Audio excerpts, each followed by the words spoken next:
ಮೊದಲನೇದಾಗಿ ಮಾಧ್ಯಮದವರಿಗೆ ಹಾಗೂ ಪತ್ರಿಕೋದ್ಯಮದವರಿಗೆ ಧನ್ಯವಾದ ತಿಳಿಸೋಕೆ ಇಷ್ಟಪಡ್ತೀನಿ. ಹೊಸಬರ ತಂಡ ಅನ್ನೋದಕ್ಕಿಂತ ಸಿನಿಮಾ ತಂಡನೇ ಬೇರೆ, ಅಂದ್ರೆ ಇದೊಂಥರ ಸಿನಿಮಾನೇ ಬೇರೆ ಇದೆ. ನೀವು ಸಹ ಕೆಲವೊಂದು ತಪ್ಪುಗಳಾಗ್ತವೆ, ಕೆಲವೊಂದು ಸರಿಗಳಾಗ್ತವೆ, ನೀವೇ ನಮ್ಮನ್ನ ಕೈ ಹಿಡಿದು ನಡೆಸಬೇಕು. ಬೇರೆ ಯಾರು ನಡೆಸೋಕ್ ಆಗಲ್ಲ. ಆಚೆ ಇರೋರು ಹೇಳಿ ಹಂಗೆ ಹೊಂಟೋಗ್ತಾರೆ. ಬಟ್ ಸರಿ ತಪ್ಪುಗಳನ್ನ ನೀವು ತೋರಿಸ್ದಾಗೆ ನಾವು ಮತ್ತೆ ತಿದ್ಕೊಂಡು ನಡೆಯೋಕ್ಕಾಗುತ್ತೆ. ಬಟ್ ಈ ಸಿನಿಮಾದಲ್ಲಿ ಆತರ ಯಾವ ತಪ್ಪುಗಳು ಇಲ್ಲ.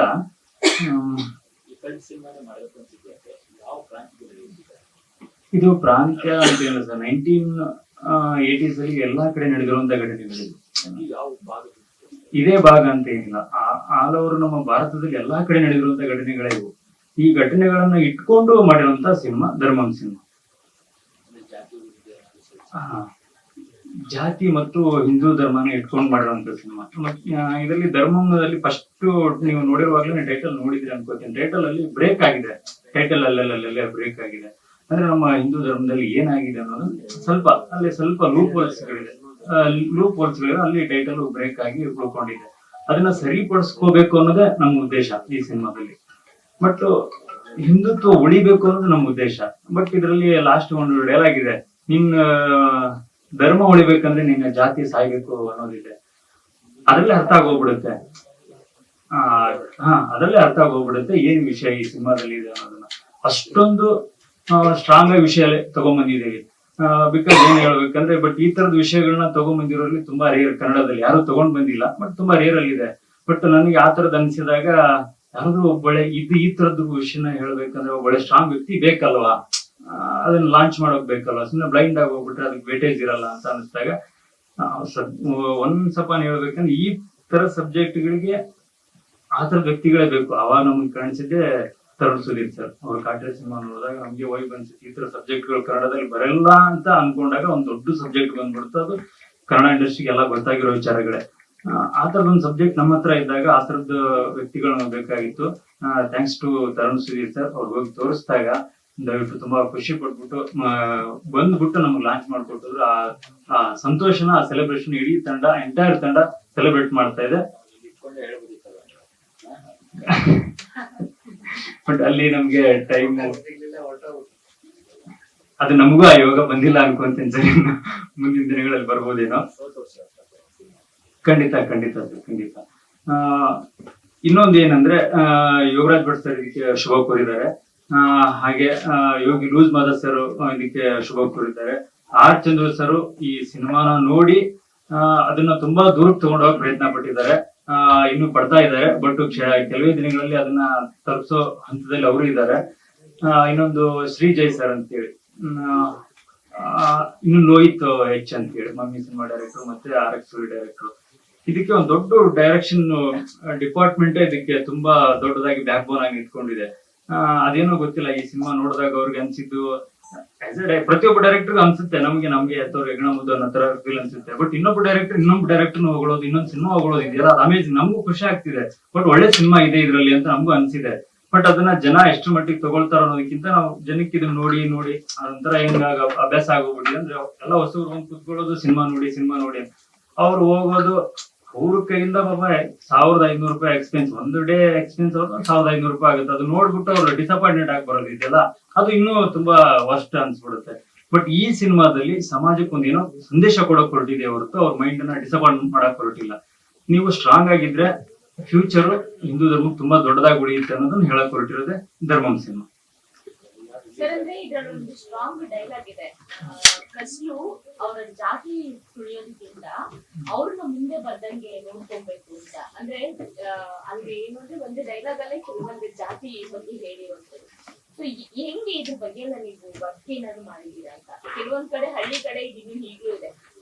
ತುಂಬಾ ಪ್ರಭಾವಿ ಇರೋಂಥವ್ರು ಆ ಜಾತಿನವ್ರನ್ನ ಹೀಗೆ ಮುಂದೆ ಬರೋದಕ್ಕೂ ಬಿಡಲ್ಲ. ಪ್ಲಸ್ ಅದೇ ಅಂದ್ರೆ ಉದ್ಧಾರ ಆದ್ರೆ ಅಥವಾ ಎಜುಕೇಶನ್ ಕೊಟ್ರೆ ಅವ್ರಿಗೆ ಬುದ್ಧಿ ಬಂದ್ರೆ ನಮ್ಮನ್ನ ತುಳಿತಾರೆ ಅನ್ನೋ ಮೆಂಟಾಲಿಟಿನಲ್ಲಿ ಇದ್ದಾರೆ. ಸೊ ನೀವ್ ಆ ಡೈಲಾಗ್ ಅಲ್ಲಿ ಅದನ್ನ ಹೇಳ್ಸಿದೀರಾ. ಜಾತಿ ತುಳಿಯೋದ್ಕಿಂತ ಅವ್ರನ್ನ ಮುಂದೆ ಬರೋದು. ಜಾತಿ ಮತ್ತೆ ಧರ್ಮ ಎಲ್ಲಾನು ಇದೆ. ಬಟ್ ಎಲ್ಲರಿಗಿಂತ ದೊಡ್ಡ ಜಾತಿ ದುಡ್ಡಿನ ಜಾತಿ ಅನ್ನೋದಿದೆ. ಅದೇ ಒಂದು ದೊಡ್ಡ ಜಾತಿ, ದುಡ್ಡು ಇರೋದೇ ದೊಡ್ಡ ಜಾತಿ ಅನ್ನೋದಾಗುತ್ತೆ. ಬಟ್ ಈಗ ಇದರಲ್ಲಿ ಹೇಳಕ್ ಹೊರಟಿರೋ ವಿಷಯದಲ್ಲಿ ಸಮಾಜದಲ್ಲಿ ಅಂದ್ರೆ ನಾನು ಹೇಳಕ್ ಹೊರಟಿರೋದು ಹಿಂದೂ ಧರ್ಮನ ಎತ್ತಿ ಹಿಡಿಯೋಕ್ ಹೊರಟಿರೋದು. ಇದ್ರಲ್ಲಿ ಏನಾಗ್ತಿದೆ ಅಂದ್ರೆ ಸಣ್ಣ ಪುಟ್ಟ ಲೋಪಗಳಿದಾವೆ. ಅಂದ್ರೆ ನೀವು ಇಲ್ಲಿ ಪರ್ಟಿಕ್ಯುಲರ್ ಧರ್ಮ ಮಾತ್ರ ತಗೊಂಡಿದ್ದೀರಾ, ಹಾ. ಒಂದು ಈ ಮೇಲು ಕೀಳು ಜಾತಿಯನ್ನು ತಗೊಂಡಿದ್ದೀರಾ? ಜಾತಿ ಎಲ್ಲರೂ ಇದೆ, ಬಟ್ ಆ ಮೇಲು ಕೀಳು ಜಾತಿಯಿಂದ ಧರ್ಮ ಹೆಂಗೆ ಸಫರ್ ಆಗ್ತಾ ಇದೆ. ಧರ್ಮ ಅನ್ನೋದೇ ನ್ಯಾಯ ನೀತಿ, ಅದೊಂಥರ ಸೌಜನ್ಯತೆ. ಅದ್ರೊಳಗಡೆ ಏನೇನೋ ಸೇರಿಸ್ತಾ ಇದೀವಿ ನಾವು. ಈ ನಾವು ಅವರು, ನಾವು ಇವರು, ಅವ್ರು ಇವ್ರು ನಾವು ಸೇರಿಸ್ಕೊಂಡು ಅದನ್ನ ಇದು ಮಾಡ್ತೇವೆ, ಕಲುಷಿತ ಮಾಡ್ತಾ ಇದೀವಿ. ಆ ಕಲುಷಿತ ಆಗೋದು ಬೇಡ. ಅದು ಪವಿತ್ರ. ಭಗವದ್ಗೀತೆ ಅಂದ್ರೆ ಪವಿತ್ರ. ಅದರಿಂದ ತುಂಬಾ ತಿಳ್ಕೊಳ್ಳೋದಿದೆ. ನಾವು ತಿಳ್ಕೊಂಡಿರೋ ನಾನು ತುಂಬಾ ಅಲ್ಪ, ನಿಮ್ಮಷ್ಟು ತಿಳ್ಕೊಂಡಿಲ್ಲ, ಸ್ವಲ್ಪ ಅಲ್ಪ ತಿಳ್ಕೊಂಡು ಅದನ್ನ ತಿಳ್ಕೊಂಡಿರೋದನ್ನ ಏನ್ ಎಕ್ಸಿಕ್ಯೂಟ್ ಮಾಡಕ್ಕಾಗುತ್ತೋ ಅಷ್ಟನ್ನು ಎಕ್ಸಿಕ್ಯೂಟ್ ಮಾಡಿದೀನಿ. ಬಟ್ ಅದನ್ನ ನೀವು ಸ್ಕ್ರೀನ್ ಹೋಗಿ ನೋಡಿದಾಗ ಕರಿಮುತ್ತು ಅನ್ನೋ ಕ್ಯಾರೆಕ್ಟರ್ ಬರುತ್ತೆ ಇದರಲ್ಲಿ. ಈ ಕರಿಮುತ್ತು ಕ್ಯಾರೆಕ್ಟರ್ ಇದು ಕಂಪ್ಲೀಟ್ ಶ್ರೀರಾಮ ಏನ್ ಪ್ಲೇ ಮಾಡಿದ್ನೋ ಆ ಕಾರಣ ಕಂಪ್ಲೀಟ್ ಪ್ಲೇ ಮಾಡುತ್ತೆ ಈ ಸಿನಿಮಾ. ಅದೇ ಧರ್ಮ. ಈ ಹೆಸರೇನು ಸರ್ ಕರಿಮುತ್ತು? ಬೇರೆ ಏನಾದ್ರೂ ನಾರ್ಮಲ್ ಹೆಸರು ಇರ್ಬೋದಾ? ಇದು ಕರಿಮುತ್ತು ಅನ್ನೋದು.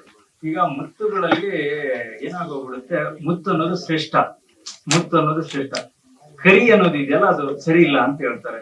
ಬಟ್ ಈ ಸಿನಿಮಾದಲ್ಲಿ ಏನಿದೆ ಅಂದ್ರೆ ಕ್ಯಾರೆಕ್ಟರ್ಗೆ ಕರಿ ಶರ್ಟ್ ಹಾಕಿದೀನಿ.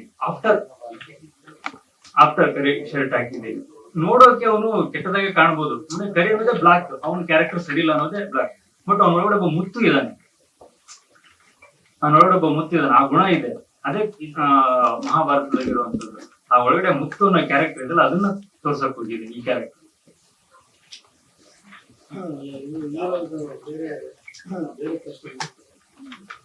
ಇದರಲ್ಲಿ ಅವರು ಹೌದೌದೌದೌದು, ಅವರಿಂದನೇ ಸ್ಟಾರ್ಟ್ ಆಗಿದೆ.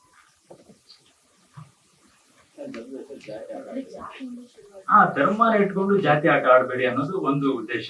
ಆಮೇಲೆ ಜೊತೆಗೆ ಇನ್ನೊಂದು ಏನಂದ್ರೆ, ಅವರು ಬೇಕು ಅಂತಾನು ಆಟ ಆಡ್ತಾ ಇಲ್ಲ, ಆಟ ಆಡಿಸ್ತಿರೋರು ಬೇರೆ ಇದ್ದಾರೆ. ಬಟ್ ಅದನ್ನ ನಾವೀಗ ಹೇಳೋಷ್ಟು ದೊಡ್ಡವರಾಗಿಲ್ಲ ಇನ್ನು.